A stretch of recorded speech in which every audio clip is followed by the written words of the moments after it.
Spend a realistic night with me and my newborn's wake windows. So the evening begins with us getting our son to sleep. He actually peed on the floor here, but he was helping clean it up, so that's really good.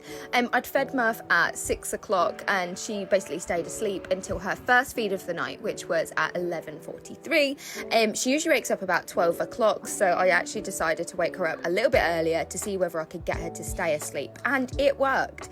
I have a fast letdown or a forceful letdown, so I use my hacker first, and then I feed Murph. I try to put her down, but because she's got reflux, she doesn't like to be laid down straight away. And as you can see here, she's just really she just wouldn't stop moving and grooving.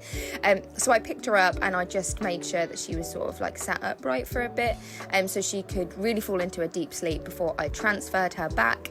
And yeah, it only took about 20 minutes, and then she was back to sleep. So I went back to sleep. And then she woke up for the second time at about 3:15. And actually she was sick all over herself, so we got her changed.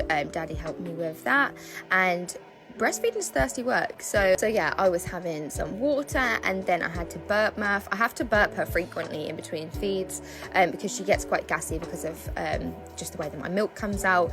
And this took forever. She just kept being sick on herself. So yeah, we went through quite a few muslins, and then eventually she fell asleep. This was like the longest time. Really, she only feeds for a few minutes, which is really frustrating because the nighttime feeds would be so much more manageable, even though actually they're not that bad, but they would be so much easier if she didn't have the reflux. But anyways, yeah, and then she ended up going into her crib. But I don't sleep with Murphy, I sleep with my toddler. Here he is. And so he ended up transferring her in when she had fallen into a deep sleep.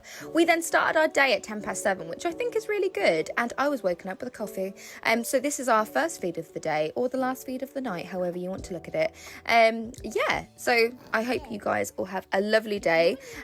That was a pretty good night for us. Some nights we're up for a couple of hours at a time because of Murphy's reflux, but that was good.